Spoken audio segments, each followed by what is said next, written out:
వాళ్ళను డిసప్పాయింట్ చేయదు కాబట్టి నవ్వుతూ పనిచేస్తూ వెళ్ళిపోయిన అధ్యక్ష ఇప్పుడు నా దగ్గరికి ఎప్పుడు పెద్దవాళ్ళు పైరవికారులు కాంట్రాక్టర్లు ఎవరు రాలేదు అధ్యక్ష. నేను ఎప్పుడు కూడా పేద ప్రజల మధ్యలోనే ఉండి పనిచేస్తున్నాను అధ్యక్ష. నా దగ్గరికి వచ్చినటువంటి బీడీ కార్మికులు కావచ్చు, బీడీ టేకేదారులు కావచ్చు, అంగన్వాడీ టీచర్లు కావచ్చు, ఆశా వర్కర్లు కావచ్చు, ఐకేపీ ఎంప్లాయీస్ కావచ్చు అధ్యక్ష, అదేవిధంగా జిహెచ్ఎంసీ కార్మికులు కావచ్చు అధ్యక్ష, టీచర్లు కావచ్చు అధ్యక్ష, నిరుద్యోగులు కావచ్చు, ఆడబిడ్డలు కావచ్చు, సింగరేణి ఉద్యోగులు కావచ్చు, కరెంట్ ఎంప్లాయీస్ కావచ్చు, ఎవరు వచ్చినా అధ్యక్ష నేను కాదనకుండా నాకెంత వీలైతే అంత పనిచేసి పెట్టేటటువంటి ప్రయత్నం చేసిన అధ్యక్ష. అయినా సరే అధ్యక్ష పార్టీ మౌత్ పీసులుగా ఉండేటటువంటి పార్టీ పేపర్లు, పార్టీ ఛానళ్ళు ఏ ఒక్కరు కూడా ఎన్నడూ కూడా మద్దతు ఇవ్వలేదు అధ్యక్ష. అయినా సరే ధైర్యం వదులుకోకుండా మొక్కువని ప్రయత్నంగా నేను ప్రయత్నం చేస్తూనే వెళ్ళాను అధ్యక్ష. తెలంగాణ రాకముందు, బీఆర్ఎస్ ప్రభుత్వం ఏర్పడకముందు ఒక మాట అనుకున్నాం అధ్యక్ష. కేసీఆర్ గారే పదే ఈ మాట చెప్పారు. ఉమ్మడి రాష్ట్రంలో మనకు కాంట్రాక్ట్ వ్యవస్థ వచ్చింది, మరి కాంట్రాక్ట్ ఎంప్లాయీస్తోని, అవుట్సోర్సింగ్ ఎంప్లాయీస్తోని దేశానికి నష్టం జరుగుతుంది, రాష్ట్రానికి నష్టం జరుగుతుంది, అందరికన్నా ఎక్కువ తెలంగాణ యువకులకు నష్టం జరుగుతుందని చెప్పారు అధ్యక్ష. ఆనాడు వారు సరదాగా ఒక మాట అనేవాళ్ళు, అందరికీ కాంట్రాక్ట్ పోస్ట్ ఉంది, మరి ముఖ్యమంత్రికి కూడా కాంట్రాక్ట్ పోస్ట్ ఉంటుందా అని చెప్పి ప్రశ్నించేవారు అధ్యక్ష. కానీ తెలంగాణ వచ్చిన తర్వాత 10 ఏళ్లలో కూడా కాంట్రాక్ట్ వ్యవస్థను మనం రద్దు చేసుకోలేకపోయినాం అధ్యక్ష. అది కాకుండా అవుట్సోర్సింగ్ ఎంప్లాయీస్, అవుట్సోర్సింగ్ వ్యవస్థను పెంచి పోసిపోయినాం అధ్యక్ష. బాధతో, చాలా ఆవేదనతో నేను ఈ మాటలు చెప్తా ఉన్నా అధ్యక్ష. తెలంగాణ సమాజానికి ఏదైతే ప్రశ్నించడం నేర్పించినటువంటి బీఆర్ఎస్ పార్టీ అధ్యక్ష, అంతర్గత వేదికలలో అనేక సందర్భాలలో నేను ప్రశ్నిస్తే అధ్యక్ష నా మీద కక్ష కట్టారు అధ్యక్ష. కేసీఆర్ గారు చుట్టూ ఉన్నటువంటి కొందరు వ్యక్తులు, తప్పక చెప్తున్నాను అధ్యక్ష ఈ మాట, ఎందుకంటే భారతదేశ రాజ్యాంగం ప్రకారం రాజకీయ పార్టీలు ఏవైనా కూడా ప్రజలకు ఒక దిక్సూచిగా నిలవాలి అధ్యక్ష, ప్రజలకు ఒక దారిదీపంగా నిలవాలి. పార్టీలోనే అంతర్గత ప్రజాస్వామ్యం లేకపోతే రాష్ట్రంలో ఎట్లా ప్రజాస్వామ్యం ఉంటుందనే విషయాన్ని కూడా మనందరం గమనించాలి కాబట్టి ఈ మాట చెప్తా ఉన్నాను అధ్యక్ష.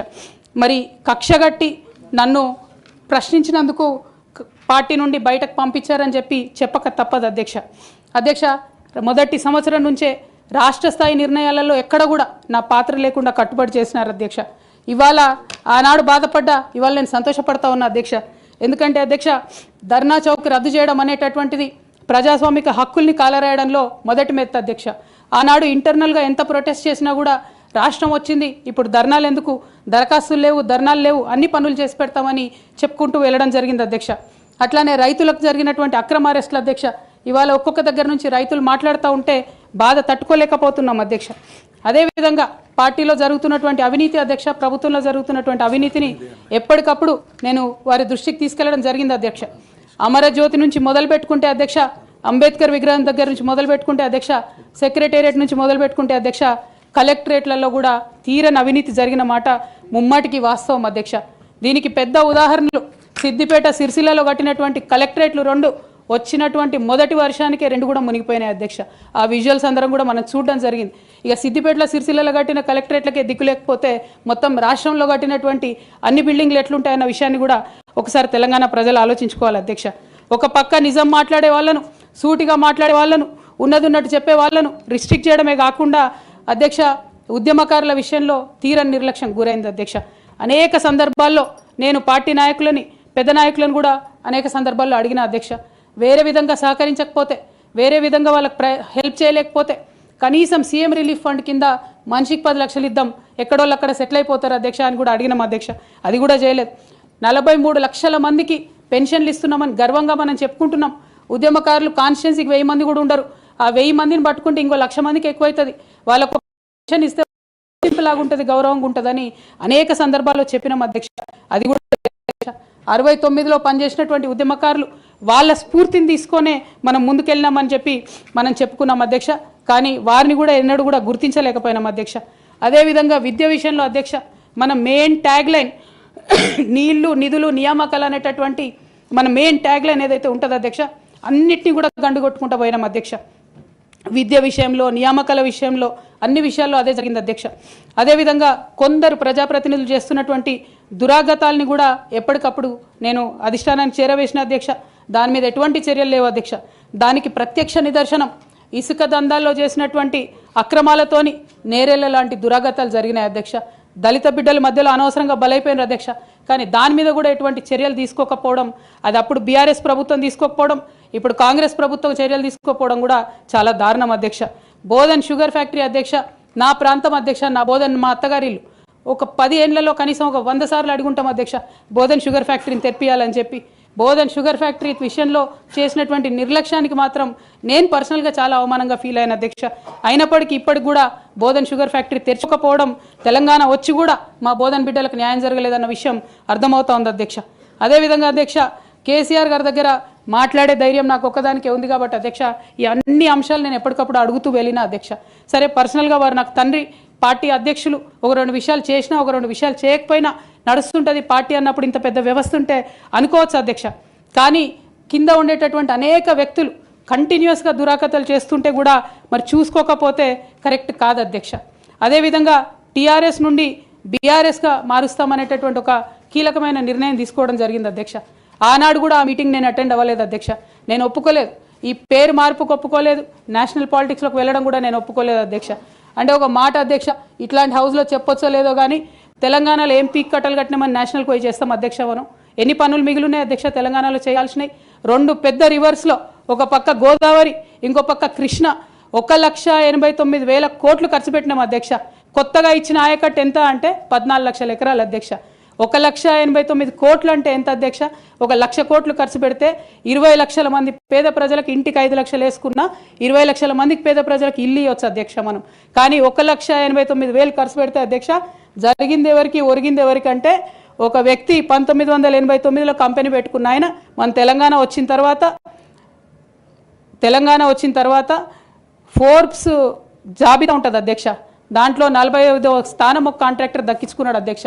అంతకుమించి జరిగింది ఎవరికి ఏం లేదు అధ్యక్ష. ఇండ్లు లేని పేద ప్రజలకు ఇండ్లు రాలే అధ్యక్ష. కానీ ఆ కంపెనీకి మాత్రం 1,02,666 కోట్ల విలువైన ప్రాజెక్టులు ఒకటే కంపెనీకి పోయింది అధ్యక్ష. ఇది ప్రైవేట్ విషయం అని అనిపించవచ్చు అధ్యక్ష, కానీ తెలంగాణ రాష్ట్రం తెచ్చుకున్నదే ట్రాన్స్పరెన్సీ కోసం, తెలంగాణ రాష్ట్రం తెచ్చుకున్నదే అకౌంటబిలిటీ కోసం, తెలంగాణ రాష్ట్రం తెచ్చుకున్నదే ఇండిపెండెన్స్ కోసం. ఇవేవి లేనటువంటి తెలంగాణ రాష్ట్రాన్ని మనం ఊహించని కూడా ఊహించలేము అధ్యక్ష. చూసుకుంటూ ఊరుకోవడం కూడా సరికాదు అధ్యక్ష.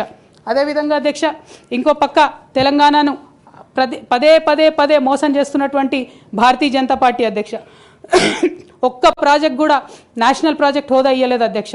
ఒక్కటంటే ఒక్కటి కూడా విభజన హామీలు అమలు చేయలేదు అధ్యక్ష. ఐఐటిఆర్ లాంటి సంస్థ మన దగ్గర వస్తే ఎంతోమంది యువకులకు ఉద్యోగాలు వచ్చాయి అధ్యక్ష. అవి పర్సనల్గా ఇవ్వకుండా ఆపారు అధ్యక్ష. అనేక కంపెనీలకు అయితే మీరు మహారాష్ట్ర బోండి, గుజరాత్ బోండి అని చెప్పి భారతీయ జనతా పార్టీ పెద్ద నాయకులు చెప్పి ఇక్కడ యువకులకు అన్యాయం చేశారు అధ్యక్ష. భారతీయ జనతా పార్టీ మీద ఎడతెగని పోరాటం నేను చేశాను అధ్యక్ష. అది పార్లమెంట్లో మాట్లాడడం కావచ్చు, బయట మాట్లాడడం కావచ్చు, అనేక అంశాల మీద కొట్లాడడం కావచ్చు అధ్యక్ష. ఇంత చేస్తే కేసీఆర్ గారి మీద కక్షతో అధ్యక్ష ఆఖరికి నన్ను జైల్లో కూడా పెట్టడం జరిగింది అధ్యక్ష. అయినప్పటికీ ఏనాడు మా పార్టీ నాకు అండగా నిలబడలేదు అధ్యక్ష. 3 సంవత్సరాలు నేను ఒక్కదాన్నే ఈడీతోని, సిబిఐతోని అనేక అంశాల్లో కొట్లాడుకున్న తప్పితే ఎక్కడ కూడా పార్టీ అండగా నిలబడలేదు అధ్యక్ష. ఇది ఎందుకు చెప్తా ఉన్నా అంటే అధ్యక్ష, ఒక పార్టీ అంటే ఒక సంఘం అధ్యక్ష. ఒక సంఘం అంటే ఒకే భావజాలంతో కలిసి పనిచేసే వ్యక్తులు అధ్యక్ష. ఒకడు గాయపడి పడిపోతే వాడిని ఎత్తుకొని పోతారు అధ్యక్ష, భుజాల మీద తీసుకొని పోతారు అధ్యక్ష. లేదు, నువ్వు మా భావజాలంతో కరెక్ట్గా లేవంటే తీశానాడే అవతల పడేయాలి అధ్యక్ష. అట్లా కాకుండా అదే పార్టీలో కొనసాగాలి, కానీ పార్టీ మీకు అండగా నిలబడదు అనేటటువంటిది కరెక్ట్ కాదు అధ్యక్ష. ఇది డెమోక్రటిక్ సిస్టంలో కాన్స్టిట్యూషన్ స్పిరిట్ని తీసుకొని పనిచేసేటటువంటి పొలిటికల్ పార్టీస్ బిహేవ్ చేయాల్సినటువంటి పద్ధతి కాదు అధ్యక్ష. ఇవన్నీ ఇట్లా జరుగుతూ వస్తున్నటువంటి క్రమంలో బీఆర్ఎస్ పార్టీ అధికారం కోల్పోయింది అధ్యక్ష. అధికారం కోల్పోయిన తర్వాత కాంగ్రెస్ పార్టీ వచ్చి ఒక ఎంక్వైరీ చేసింది అధ్యక్ష, ఘోష్ కమిటీ అని. బీఆర్ఎస్ పార్టీలో ఉన్నటువంటి ఏ పెద్ద నాయకుడు కూడా మాట్లాడాడు అధ్యక్ష. కేసీఆర్ గారు అంటే ఎవరు మాట్లాడారు, అదే కేటీఆర్ గారినో హరీష్ రావు గారినో అంటే అందరు లేచి నిల్చొని మాట్లాడతారు అధ్యక్ష. నేను ఒకటే అంటే అధ్యక్ష, ఒక నాయకుడిని నమ్ముకొని ప్రాంతీయ పార్టీ అంటే ఏంది అధ్యక్ష? ఒక నాయకుడు అధ్యక్ష. ఆ నాయకుడు ఆయన భావజాలం, ఆయన ఐడియాలజీ మీద నడిచేదే ప్రాంతీయ పార్టీ. అది ఎన్టీఆర్ గారు పెట్టిన పార్టీ కావచ్చు, కేసీఆర్ గారు పెట్టిన పార్టీ కావచ్చు.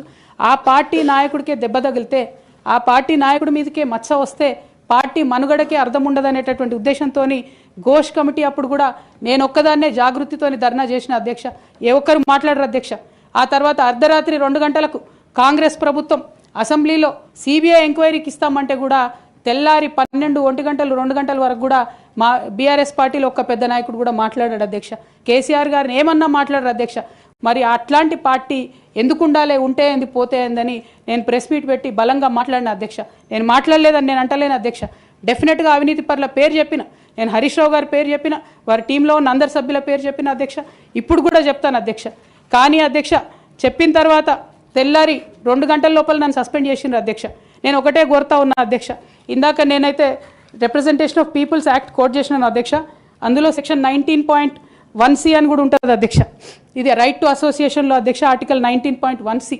అంటే ఒక అసోసియేషన్లో మనం మెంబర్ అయినంత మాత్రాన ఖచ్చితంగా ఆ party membership does not place an individual outside the constitution అధ్యక్ష. Especially when it concerns the allegation of corruption, maladministration and breach of public trust lies at the core of